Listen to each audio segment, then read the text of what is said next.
네, 안녕하십니까. 네, 반갑습니다. 오늘은 계속 이어서 이제 사무엘하 이제 오늘은 7장, 8장 이제 말씀 함께 하려고 합니다. 오늘의 제목은 밝은 눈입니다. 밝은 눈. 그래서 사무엘하 7장 1절 읽겠습니다. 여호와께서 주의 모든 원수를 무찌르사 왕으로 궁에 평안히 살게 하신 때에, 사무엘하 7장 1절 읽었습니다. 지금 이제 다윗이 이제 왕으로 등극해서 지금 예루살렘으로 지금 수도를 옮기고 지금 이제 그리고 옮긴 후죠. 그리고 또 이제 궁궐을 지어서 지금 왕궁에 지금 평안히 거하고 있는 그런 상태입니다. 그런데 여기서 보면은 이제 여호와께서 주의 모든 원수를 무찌르셨다라고 되어 있습니다. 그리고 다윗이 왕으로 궁에 평안히 사는 것이 보니까 살게 하신, 누가 살게 하셨죠? 여호와께서라고 되어 있습니다.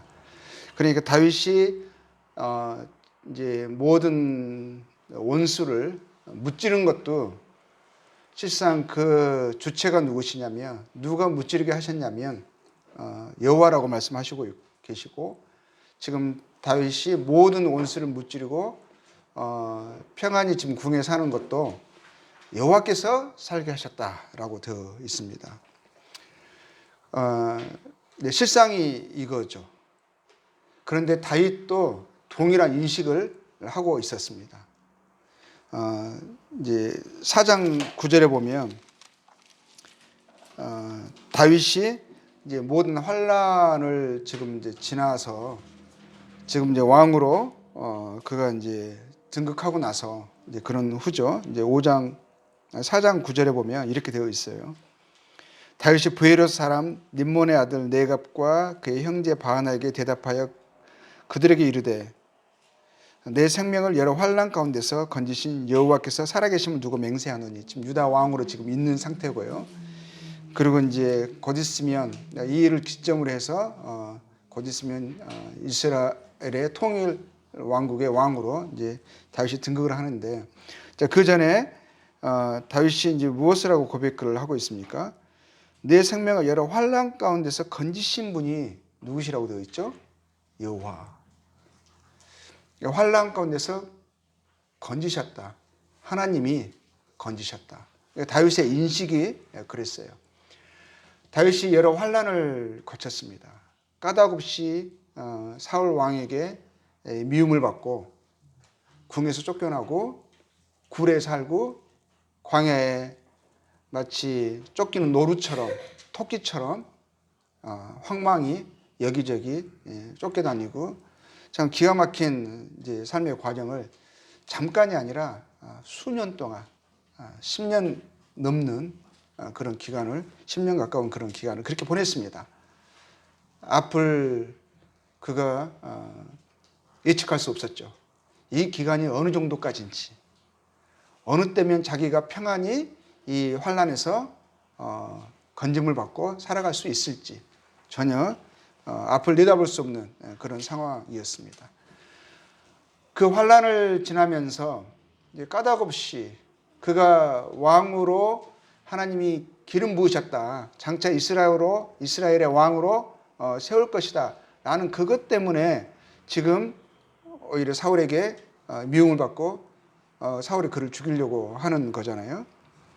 그래서 그 이후 모든 환난의 원인이 하나님이시다 이렇게 생각할 수 있거든요.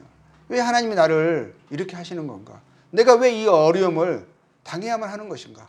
왜 저 사울은 왜 나를 저렇게, 내가 사울에게 정말 그런 악함이 없고 악심이 없고 정말 그를 위하고 이 이스라엘 나라를 내가 참으로 위하는데 왜 나를 알아주지 못하는가? 어떻게 저렇게 오해할 수 있지? 근데 그 오해가 말이 통하지 않는, 2번이나 살려주었잖아요. 그럼에도 불구하고 사울이 정말 미친 듯이 그를 추격했습니다. 그래서 왜 하나님이 자기를 이렇게 보호하지 않으시는가? 왜 하나님이 나에게 이런 어려움을 허락하시는가? 하면서 환난의 어려움이 그 주체가 하나님이라 생각하면서 원망을 품을 수 있거든요. 불평할 수 있죠. 근데 다윗은 그렇게 하지 않았습니다. 물론 그런 마음에 중간중간 일어나지 않았던 것은 아니에요. 근데 그런 마음에, 그런 생각에 그가 굴복당하지 않았습니다. 하나님이 허락하셨고 또 하나님이 자기와 함께 하신다. 내가 지금 오늘 어려움에서 건진받은 것은 하나님이 나의 방패가 되셔서, 나의 산성이 되셔서 나를 지금 보호하고 계시는 거다. 관점이 차이가 있죠. 우리도 동일한 삶의 어려움을 만납니다. 문제를 만나죠. 그런데 우리가 그 문제를 만났을 때 어떻게 그 문제를 바라보느냐죠. 하나님을 생각하면서 그 관점을 바라보느냐. 아니면 내 이 주어진 환경으로 하나님을 평가하느냐, 판단하느냐. 모두가 개인의 생각이고 선택 같습니다. 근데 다윗의 선택은 뭐였었죠? 이 모든 환난을 통과하게 하시고 건지신 분이 하나님이시다라고 했어요. 그리고 그가 예루살렘으로 수도를 옮기고 후에, 그리고 이제 어떤 일이 일어났냐면 이제 5장 11절에 보면요, 두로 왕 히람이 지금 다윗은 지금 예루살렘에 왔지만 왕궁이 없어요. 그렇죠? 그 왕궁을 지으려고 다윗이 사람들을 이렇게 동원하지 않았어요. 그리고 요구에 대해서 요구하면서 적극적으로 사람을 끌지 않았습니다. 근데 현재 왕으로서 왕궁이 없는 거예요. 근데 어떤 일이 일어났냐면 그 주변 나라에서 두라만 히람이, 그 나라에서 일어난 것도 아니에요. 그 나라의 국민들은 다윗이 왕이니까 마땅히 왕이 거할 궁궐이 있어야 되는데 하면서 백성들의 편에서 그것에 대해서 자발적으로 필요를 인식하고 해야 됩니다 하고 한 것도 아니고, 또 다윗은 그러한 필요를 보지 못하는 국민들을 이제 나무라면서 재촉한 것도 아니죠. 근데 물론 그러기 전이었는지 두로 왕 히람이 다윗에게 사절들과 백항목과 목수와 석수를 보냈습니다. 왜 보낸 거죠? 당신이 왕이신데 왕의 궁궐을 지어야 되지 않겠습니까? 하면서 그 필요했을 제목들을, 그리고 그 기술자들을, 목수들을 다 이렇게 사절단으로 해서 보냈어요. 그래서 다윗을 위하여 그들이 집을 짓습니다. 이럴 때요, 다윗이 어떻게 되죠? 여호와께서 자기를 세우사 이스라엘 왕으로 삼으신 것과 그의 백성 이스라엘 위하여 그 나라를 높으신 것을 알았더라. 그러니까 그 가운데서도 이제 하나님이 자기를 높이시고 하나님이 그를 위해서 필요를 먼저 보셔서 궁을 준비하시는, 또 하나님이 그 과정 가운데서 또 하나님을 보는 거죠. 하나님을 인식했죠. 다윗은 보면 여러 이제 전쟁에서 승리를 계속 이제 얻게 됩니다. 이스라엘 주변 이제 세력 이제 국가들은요, 다윗이 또 이스라엘이 계속 자신들의 지배와 억압 가운데 있는 속국 약한 나라이기를 원했습니다. 그래서 다윗과 이스라엘이 강성해지는 것을 그들은 결코 원치 않았죠. 그래서 이스라엘 주변 국가의 전쟁은 불가피했습니다. 다윗이 그런데 이제 그런 주변국들과 전쟁이 계속되는 전쟁을 전쟁에 임할 때 그가 가졌던 마음 자세와 그 용맹의 근거를 엿볼 수 있는 시편 구절이 있습니다. 이제 저도 예전에 이제 말씀드린 것 같은데, 몽골에 보니까 마지막에 이제 시골에 있으면서 울란바토르로 이사를 하려고 할 때 제 주변 방에 이제 책상 주변에 이제 말씀 구절들이 여기저기 붙어 있었어요. 포스트잇으로 해가지고. 근데 항상 붙어 있었던 그 말씀 구절 중에 하나, 마지막에 그 구절을 이사라니까 짐을 빼잖아요. 딱 뗐던 구절이 있어요. 항상 내 앞에 항상 보면서 그것을 기억하고 또 그것을 통해서 낙심된 마음을 다시 추스리고 했던 이제 말씀 구절이 있는데 그 중에 하나가 이 말씀이었어요. 시편, 제가 여러 번 읽었던 것 같습니다. 시편 18편 29절입니다. 손을 놓고 사무엘 하에 손을 놓고 보겠습니다. 시편 18편 29절. 다윗이 주변의 나라들과 전쟁에 임할 때 그의 마음 가운데 항상 있었던 그의 용맹을 엿볼 수 있는 그의 전쟁의 승리의 원인을 짐작할 수 있는 구절입니다. 29절이죠. 내가 주를 의뢰하고 적군을 향해 달리며 내 하나님을 의지하고 담을 뛰어넘나이다.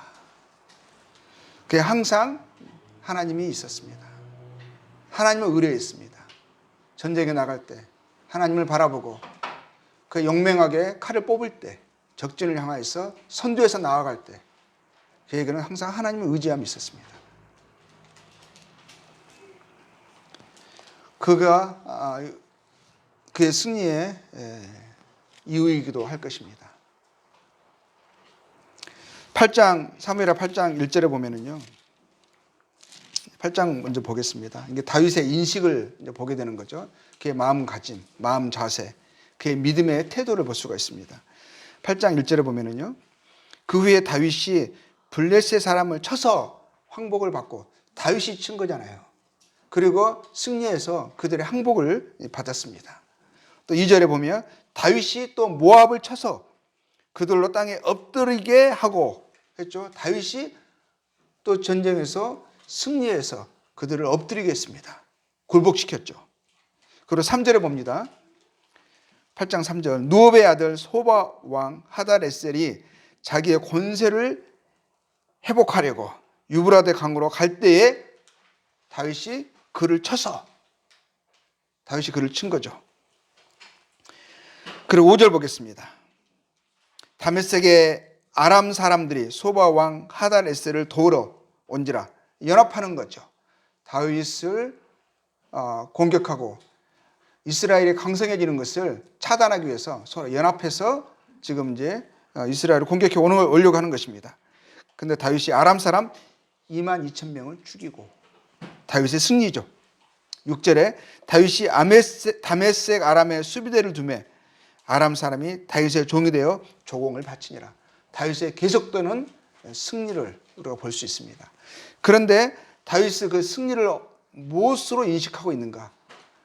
다윗의 용맹, 다윗의 지략, 그것이 이 모든 승리의 원인이다. 예전에 사울은요 전쟁 한두 번 이기고 나서도 그런 완전한 전쟁 승리도 아니었었어요. 그럼에도 불구하고 그는 뭘 하기에 급급했죠?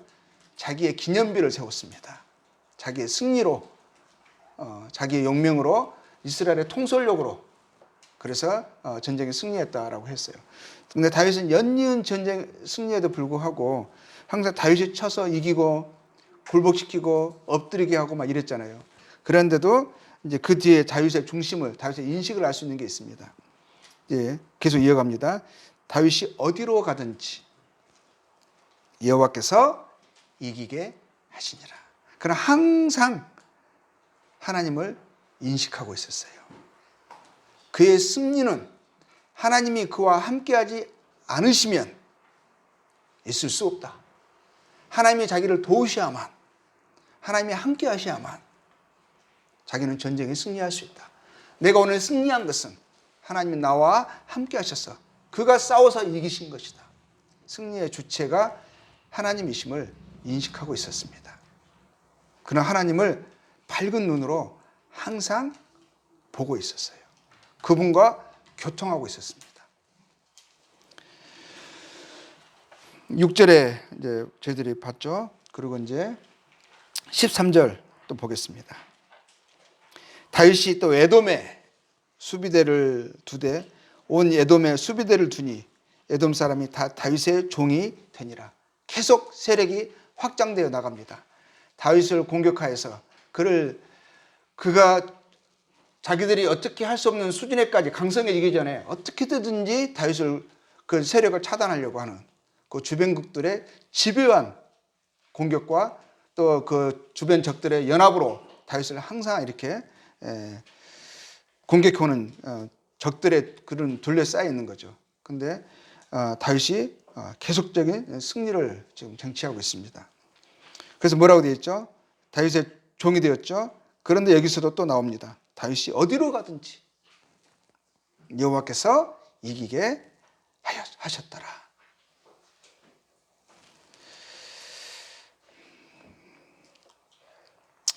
그러한 계속되는 승리의 실상은 이렇습니다.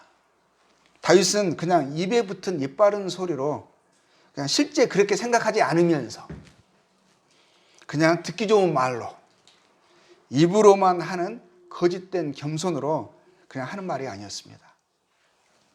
정말 다윗은 그렇게 알고 인식하고 믿고 있었어요.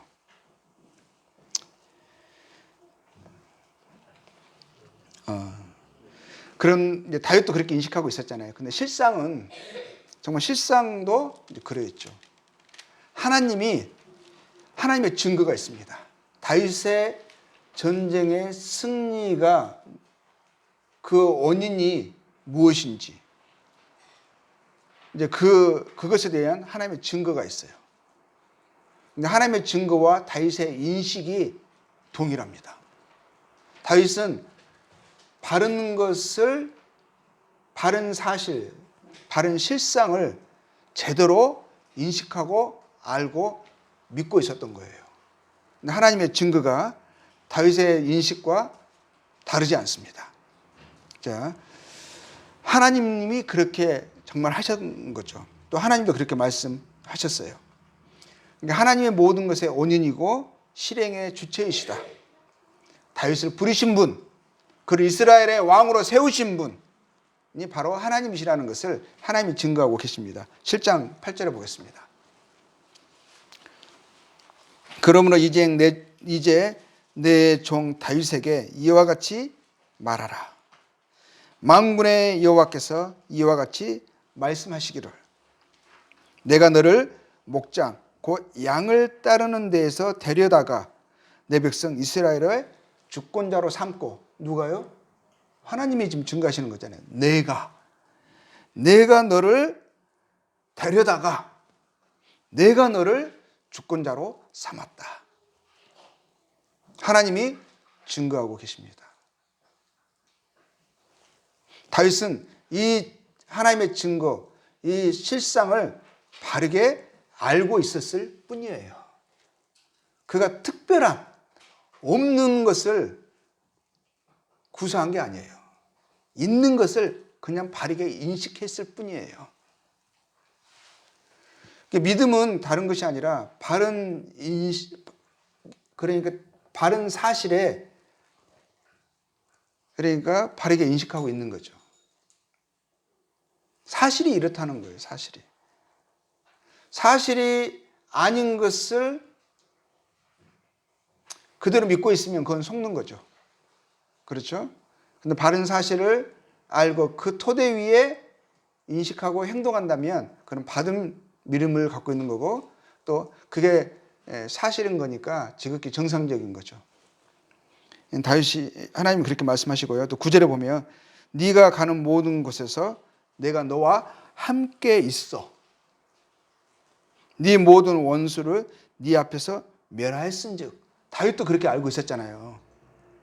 근데 하나님이 뭐라고 말씀하시는 거예요? 그게 맞다라는 거죠. 내가 너와 함께 있어서 네가 원수를 멸할 수 있었던 것은 내가 네 앞에서 내가 너의 전쟁을 내가 한 것이다. 다윗의 전쟁은 누구의 전쟁이었죠? 여호와의 전쟁이었어요. 하나님이 말씀하시잖아요. 내가 너와 함께 있어 네 모든 원수를 네 앞에서 누가 멸했다고요? 내가 멸했다. 땅에서 위대한 자들의 이름같이 네 이름을 위대하게 만들어 주리라. 다 하나님이시죠. 하나님이 멸하시고 다윗의 이름을 위대하게 만들어 주신 분도, 또 만들어 주실 것도, 주시는 것도 하나님 하신다고 말씀하고 있어요. 내가 만들어 준다. 10절에 봅니다. 내가 또 내 백성 이스라엘을 위하여 한 곳을 정하여 그를 심고, 정하신 분도 하나님, 그리고 심으시는 분도 하나님, 그를 거주하게 하고 다시 옮기지 못하게 하며 악한 종류로 전과 같이 그들을 해하지 못하게 하며 보호하시는 분도 하나님. 하나님이 주체이시죠. 실행자시죠. 보호자시죠.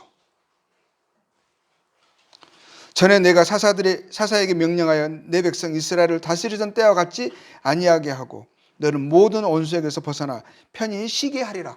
편히 쉬게 하실 분도, 평안을 주실 분도 하나님. 또 여호와가 네게 이르노니 여호와가 너를 위하여 집을 짓고,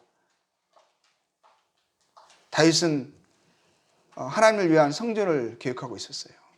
하나님을 위한 백항목 집으로 지을, 백항목으로 지을 성전을 계획하고 있었어요. 근데 하나님 뭐라고 말씀하신 거죠? 네가 나를 위해 하는 것이 아니라 내가 너를 위해 한다. 여호와가 너를 위하여 집을 짓고 네 수완이 차서 네 조상들과 함께 누울 때 내가 네 몸에서 날 네 씨를 주시는 분도, 네 뒤에 세워 그의 나라를 견고하게 하리라. 견고하게 하실 분도, 견고하게 하신 분도, 하실 분도 하나님이시라고. 그는 내 이름을 위하여 집을 건축할 것이요 나는 그의 나라 왕위를 영원히 견고하게 하리라. 누가요? 견고하게 하리라. 다 하나님이 하신다고 하셨어요. 하나님이 계획하시고, 하나님이 정하시고, 하나님이 행하시고, 하나님이 뺏으시고, 또 빼앗기지 않게 하시고, 또 뒤에 보면은 14절에 나는 그에게 아버지가 되고 그는 내게 아들이 되느니 그가 만일 죄를 범하면 내가 사람의 매와 인생 채찍으로 징계하려니와. 징계하시는 분도 뭐라고요? 누구시라고요? 하나님.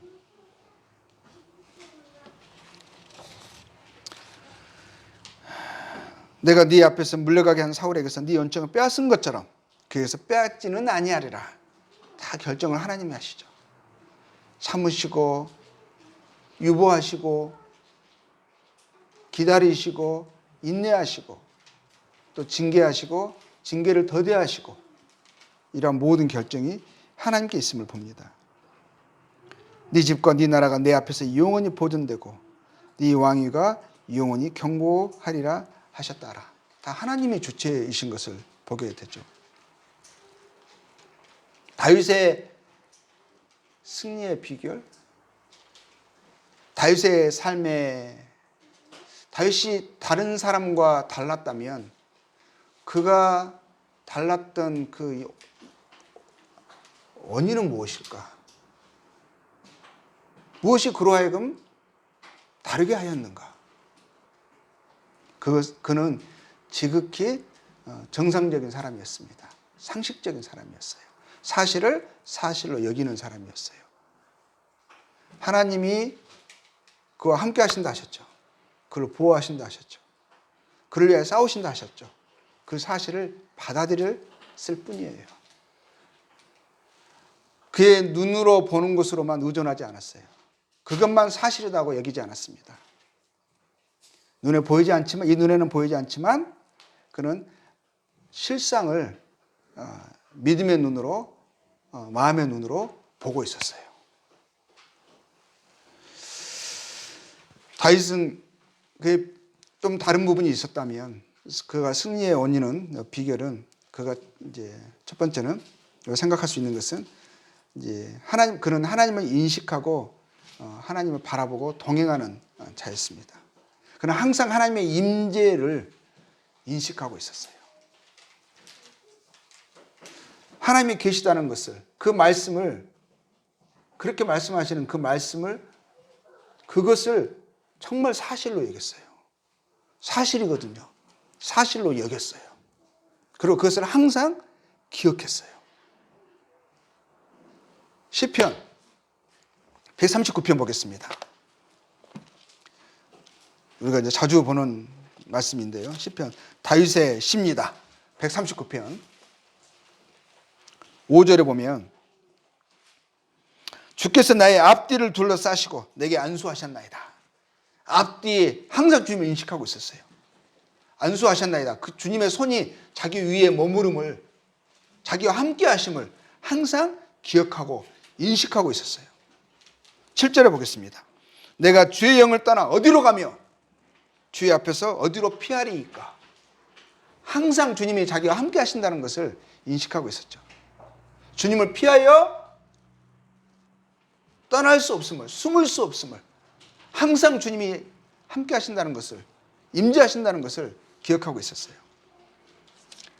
10절에 보겠습니다. 거기서도 주의 손이 나를 인도하시며 주의 오른손이 나를 붙드시리이다. 그렇죠? 시편 23편 보겠습니다. 23편 4절. 누가 잘 아는 시편이죠. 가장 유명한 시편 중에 하나죠. 23편 4절은 뭐라고 되어 있습니까? 내가 사망의 음침한 골짜기로 다닐지라도. 저는 다윗은 정말 사망의 음침한 골짜기로 다녔어요. 그렇죠? 죽음의 위기 가운데 그가 숱하게 처했습니다. 그런데 그 다닐지라도 뭘 본 거죠? 어둡잖아요. 음침한 골짜기잖아요. 어두운 골짜기잖아요. 두려워하지 않을 것은 주께서 나와 함께 하심이라. 함께 하시는 주님을 그는 느꼈어요. 보았어요. 그 주님을 놓치지 않았습니다. 주의 지팡이와 막대기가 나를 안위하시나이다.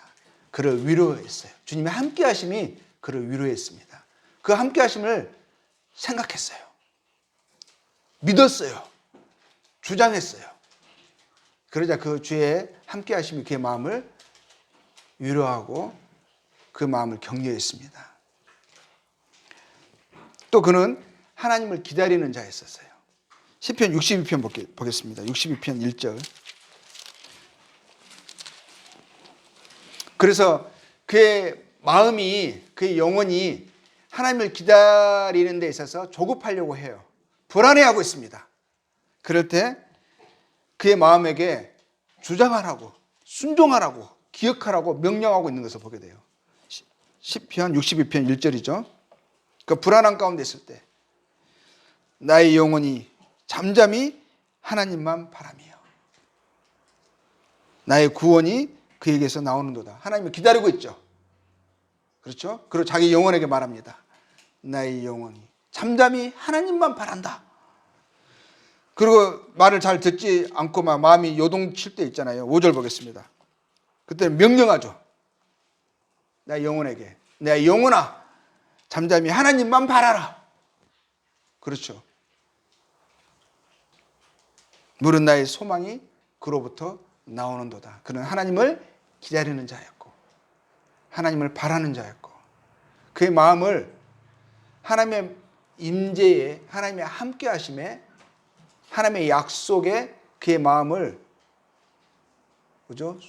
순종케 하는 자였어요. 그의 적들을 그에게 순종케 했잖아요. 쳐서 공격해서 엎드리게 했잖아요. 그의 적이 밖에만 있는 것이 아니라 그 적이 안에도 있었죠. 내 육신입니다. 하나님의 뜻을 순종하지 않으려고 하는 나의 원함과 바램대로 나의 삶을 그냥 이끌려고 하는, 세상의 도리를 쫓아가려고 하는, 하나님을 기억하기보다는 당장의 상황 속에 붙들려서 내 마음대로 떠오르는 생각대로 그것이 하나님의 말씀과 대치되는데도 불구하고 그렇게 하려고 하는 나의 육신인 거죠. 그럴 때 뭐라고 합니까? 그것에 굴복되는 것이 아니라 나의 생각을, 나의 마음을 굴복시키는 것을 보게 됩니다. 나의 영혼아 잠잠히 하나님만 바라라. 내가 너에게 명령한다. 하나님께 순종하라. 하나님이 함께 하신다. 무엇을 두려워하느냐? 하나님이 우리에게 영원한 생명을 주시지 않았느냐? 우리에게 영원한 소망이 있지 않느냐? 하나님이 우리에게 구원을 주시지 않았느냐? 죄와 사망과 사단 마귀에서부터 우리를 해방시키지 않으셨느냐? 그런데 무엇을 두려워하느냐? 지금 학생들 암송 구절이 있습니다. 나의 생명이 무엇이냐? 그 다음에 하시죠, 학생들. 너희 생명이 무엇이냐? 너희는 잠깐 학생들이 지금 다시 자 암송 시작. 너희 생명이 무엇이냐? 예, 우리 채음이 학생 잘하셨어요. 예, 너희는 잠깐 보이다가 없어지는 안개니라. 우리 인생이 그렇습니다. 그런데 우리에게 뭐죠? 우리의 영원한 소망이 있습니다. 나의 영혼아 잠잠히 하나님만 바라라. 물은 나의 소망이 그로부터 나온도다. 다윗은 그러한 사람이었어요. 하나님을 기다리는 사람이었습니다. 하나님의 말씀 앞에 자기 생각과 마음을 굴복시키는 자였었어요. 그리고 항상 하나님을 인식하고 찾는 자였었죠. 다윗은 하나님을 닮고 싶은 자였었어요. 하나님의 어떠하신 성품을 기억하고, 그래서 그 하나님을 그냥 머리로만 아는 것이 아니라 그의 생각, 그의 언행 가운데서 그 하나님을 경험하기를 원했어요. 닮고 싶었어요. 그리고 다른 사람들에게 하나님의 아름다우심을 전하고 싶었어요. 나타내고 싶었어요. 그 시편 또 64편, 65편 보겠습니다. 시편에 이제 다윗의 그런 마음들이 다 표현되어 있어요. 다윗이 그냥 여기서는 승리했다고 나오지만 승리의 비결들이 다 나오는 거죠.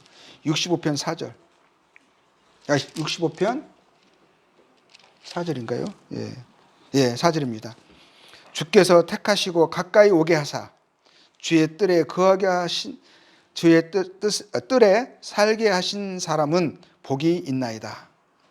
자, 다윗이 항상 하나님과 함께하기 때문에 그의 마음 가운데 그는 행복감이 있었어요. 불안해하고 두려워할 때 하나님을 기억하면서 하나님이 주신 약속된 복 안에서 그것을 생각하면서 그 행복감이 그의 마음을 주장하고 있었어요. 복이 있나이다. 우리가 주의 집, 그의 주의 성전의 아름다움으로 만족하리이다. 주님의 아름다움을 바라보면서 주께서 우리에게 약속하신 그 영광을 바라보면서 그 주의 그 사랑을 기억하면서 그는 그것으로 참 이제 만족된 자가 되었죠. 주님을 닮고 싶어 했어요. 그러다 보니까 어떻게 되냐면 결국에는 주님을 사랑하게 됩니다. 처음에는 주님이 주신 걸로 기뻐했어요. 우리가 그렇게 그러잖아요. 근데 그 주신 그것이 너무 크고 너무 놀라워서 계속 그 안에서 생각하고 이게 살펴보니까 결국에는 어떻게 되죠? 주신 그분을 사랑하게 된 거예요. 시편 17편 보겠습니다. 15절. 나는 의로운 중에 주의 얼굴을 배우리니. 결국 주님을 더 인식하게 되면서 또 주님을 알려고 힘쓰다 보니까 주의 아름다우심이 우리 마음 가운데 깊이 이렇게 주장되게 되어집니다. 그 주님을 더 알고 싶고 주님을 더 그러다 보니까 더 사랑하게 되어지고 이제 이런 주님을 닮아가게 되어지는.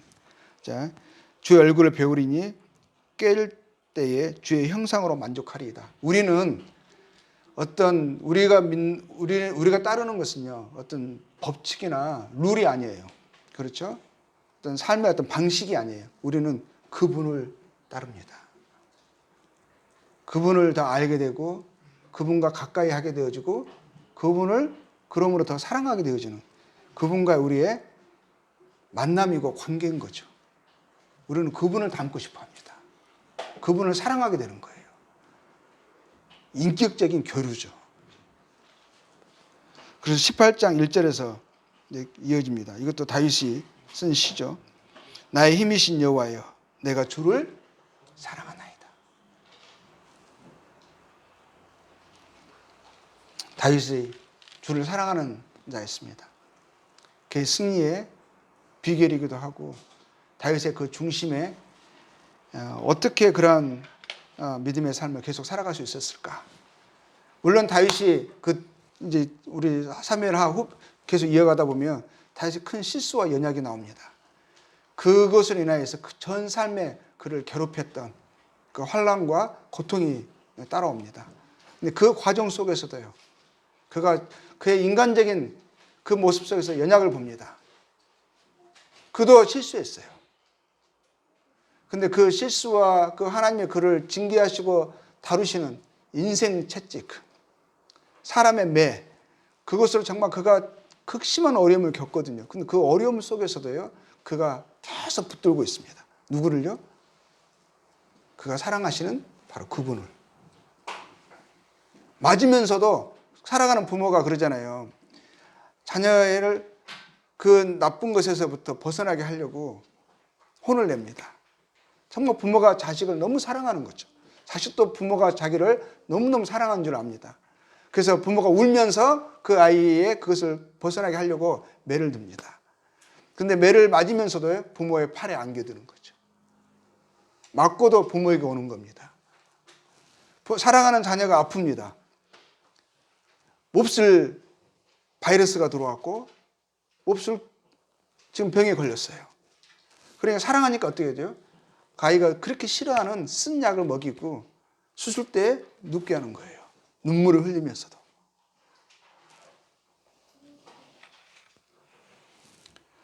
그 사랑하는 부모의 이제 마음인 거죠. 하나님이 우리를 그렇게 대우하시는 거예요. 다윗은 그것을 안 거죠.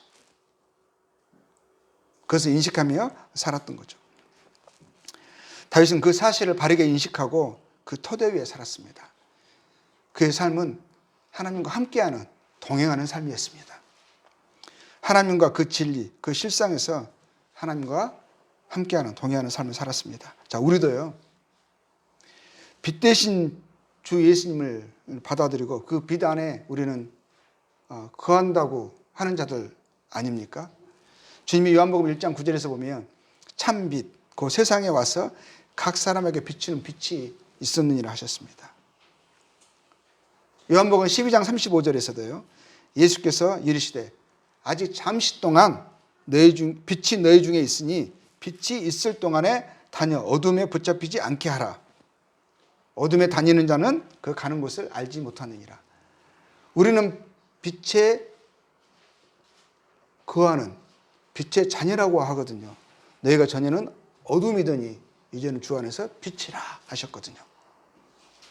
우리는 빛 가운데 거하는, 빛이 비추고 그 빛 안에 우리는 들어온, 영접하는 자, 곧 그 이름을 믿는 자들에게는 하나님의 자녀가 되는 권세를, 우리는 하나님께로부터 태어난 빛 안에 거하는 빛의 자녀들이죠. 그런데 우리의 삶 속에서요, 계속적으로 우리가 그 빛 안에 거해야 하는 거죠. 그 빛을 항상 바라보고 있어야 돼요. 그렇지 못하면 우리의 삶의 모습이요, 어둠에 있는 자들과 별반 다를 바 없이 그냥 어둠 가운데, 그냥 하나님 없이, 하나님은 보이지 않고 내 혼자 싸우고 내 혼자 무언가를 쟁취하면 그것으로 만족하고 기뻐하고, 그리고 없으면 안 되면 불안해하고 막 염려하고, 마치 어둠 가운데 있는 삶의 모습이 되어집니다. 하나님이 빛이 없는 거예요. 빛 가운데 거하지 않는 거예요. 우리가 빛 안에 항상 거해야 합니다. 밝은 눈을 가지고 주님을 바라보아야 합니다. 골로새서 1장 27절 보겠습니다. 골로새서 1장 27절.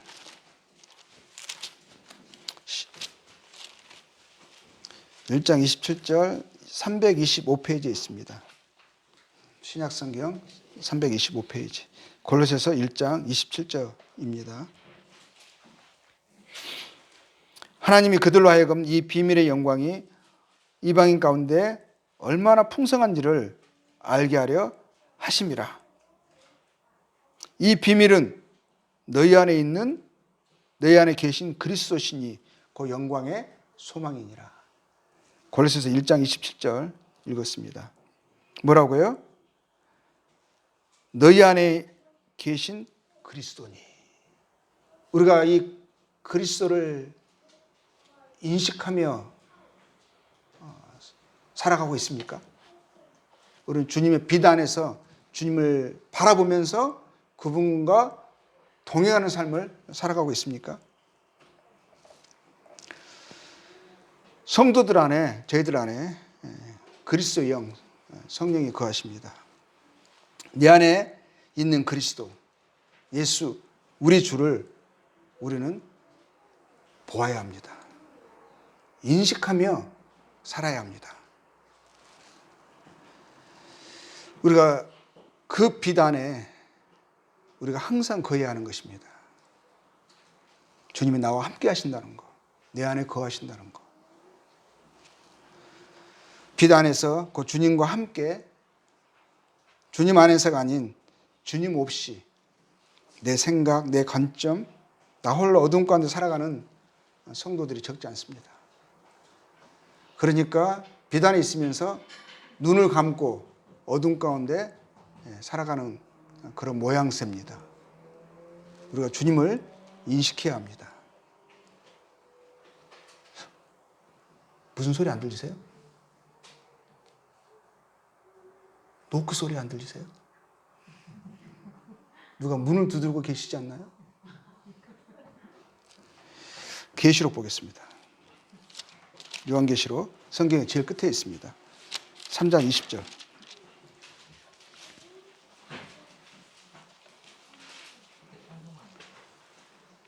볼지어다 내가 문 밖에 서서 두드리노니 누구든지 내 음성을 듣고 문을 열며 내가 그에게로 들어가 그와 더불어 먹고 그는 나와 더불어 먹으리라. 주님이 우리의 삶 가운데서, 우리의 양심 속에서, 우리의 생각 가운데 계속 문을 두드리고 계십니다. 노크하고 계세요. 나를 일상에 초대해달라고. 너의 삶 가운데 밥 먹는 거잖아요. 그건 뭘 이야기합니까? 일상이죠. 우리 일상 가운데 주님이 함께 하시자고. 내가 너와 함께 하는데 너는, 주님은 우리와 함께 하기를 원하시는데 우리는 주님을 문 밖에 놔두고 문을 닫아버립니다. 주님 없이 나 혼자 살아가는 거예요. 주님이 내 삶에 없어요. 그래서 염려하고 불안하고 막 속상하고 짜증나고 막 이러는 거죠. 주님이 없어요. 주님을 찾지 않습니다. 주님의 마음속의 노크 소리를 막아버려요. 기막아버려요. 안 들려 하는 겁니다. 지금 무슨 소리가 들리면 하고 있어요. 제가 아내랑 얼마 전에 뭐 하는데 내가 무슨 말 했거든요. 그러니까 안 들으려고 우르르 이러더라고요. 그러면 못 듣죠. 주님이 우리의 삶, 생각, 일상에서 외면되어 있습니다. 주님 우리 삶에서, 우리의 일상에서 우리와 함께 하시기를 원하십니다. 우리의 행복과 기쁨을 원하시는 분이시며 우리의 문제를 해결하실 수 있는 분이십니다. 우리를 사랑하시고 돕기를 원하시는 분이십니다. 주님을 우리 일상에 초대해야 합니다. 그분은 그럴 만한 자격이 있으세요. 그럴 권리가 그분에게 있습니다. 그것이 우리에게 좋고 옳아요. 주님을 문 밖에 머물게 해서는 안 됩니다. 주님을 밖에 두고 문을 닫아서는 안 되는 거죠. 계속되는 양심과 말씀의 노크 소리에, 문 두드리는 소리에 귀를 막아서는 안 됩니다. 이 계시록 3장 18절에 보면 뒷부분에 이렇게 있어요. 벌거벗은 수치를 보이지 않게 하고 뒷부분에 뭐라고 되어 있죠? 안약을 사서 눈에 발라 보게 하라. 안약을 사서 눈에 발라 보게 하라. 이 주님이 보이지 않는다면, 인식되지 않는다면 치료가 필요합니다. 귀가 들리지 않는다면, 주님의 양심의 노크 소리가 말씀으로 계속 나와 함께하지 않은 주님의 그 부담의 노크 소리가 들리지 않는다면 치료가 필요합니다. 믿음의 안약, 말씀의 안약으로 눈이 치료되어야만 합니다. 주님을 바라보아야 돼요. 주님이 인식되어져야 해요. 주님의 노크 소리에 문을 열고 일상에 초대해서 주님과 대화가 필요합니다. 사도 바울이 이것 때문에 이제 사도 바울의 기도가 그 주님의 기도입니다. 에베소서 1장 18절 보겠습니다.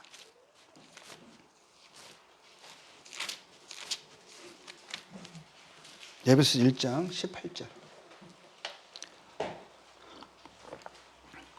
이게 사도 바울의 기도입니다. 성도들 향한 기도. 너희 마음의 눈을 밝히사 그의 부르심의 소망이 무엇이며 성도 안에서 그 기업의 영광의 풍성함이 무엇이며 이거를 알기를 원하신 거예요. 마음의 눈을 밝히사 그 주님을 보기를 원하시는 거죠. 주님을 인식하는 삶을 살아가기를 원하세요. 그래서 우리가 도대체 어떤 자인지, 어떤 약속을 주셨는지, 우리가 무엇을 기대해야 하는지, 우리가 왜 이 땅을 살아가고 있는지, 주님이 우리와 함께 하시는 것을 우리가 알기를 원하십니다. 우리가 얼마나 존귀한 자인지, 얼마나 그 영광이 풍성한 자인지. 다윗은 그가 양을 쫓아다니는 목동이었지만 그 가운데서 그것을 알았어요. 그것을 인식하며 살았습니다. 주님이 나와 함께 하시는구나. 주님을 찾고 주님을 구하고 주님과 동행하는 삶을 살았어요. 그래서 나의 승리의 원인, 나의 어려움의 문제, 그 이유가 무엇인지를 그는 고민하고 그러다가 주님을 찾았어요. 주님을 의지했습니다. 주님과 함께하는 삶을 주님께 문을 열어드렸어요. 삶으로 초청했습니다. 구원 받을 때만 말하는 게 아니에요. 구원받고 교회 오는 곳으로만 그것이 끝나는 게 아니에요. 성도의 일상을 이야기하고 있습니다. 성도의 일상을. 여전히 우리는 그 눈에 믿음의 눈이 안 떠 있어서 주님을 못 볼 수 있어요. 어둠 가운데서 여전히 내 혼자 내 삶의 주체도 나고 계획도 내가 하고 고민도 내가 하고 다 내가 주체일 수가 있는 거예요. 그 안에 하나님이 없어요. 하나님. 그러면 이건 어둠 가운데 사는 삶이거든요. 그래서 밝은 눈을 우리에게 원하십니다. 3장 17절에도 또 바울의 또 기도예요. 바울은 이 짧은 편지를 쓰면서도 기도문이 2번이나 나와요. 3장 17절에 믿음으로 말미암아 그리스도께서 너희 마음에 계시게 하옵시고. 이 사람들이 불신자들에게 하는 말이에요? 불신자들이에요? 아니거든요. 성도거든요. 이미 그 안에 그리스도께서 계시죠. 성령께서 그 안에 있으시죠. 근데 뭐라고 말씀하세요? 있으신데 하나님 우리와 함께 하신데 뭐라고 말씀하고 있어요? 믿음으로 그것을 주장하며 인식하며 그분을 바라보면서 그분과 동행하는 삶을 살라고 말하는 거죠. 믿음으로 말미암아 그리스도께서 너희 마음에 계시게 하옵시고 너희가 사랑 가운데서 뿌리가 박히고 터가 굳어져서 그러니까 그 주님을 인식하면서 그 주님과 함께하는 삶, 그 주님을 구하는 삶 이런 삶을 살아가기를 원하는 거죠. 마음, 믿음의 눈으로 우리 안에 거하시고 우리와 함께 하시는 주님을 우리가 보았으면 좋겠습니다. 문 밖에 계신 주님의 문 두드리는 소리를 듣고 그 마음문을 열고 시시로 열고 주님과 우리가 일상을 함께 하면 좋겠습니다. 함께 해야 합니다. 그것이 우리의 기쁨이고 평안이고 영광이고 행복이고 그것이 우리의 능력입니다.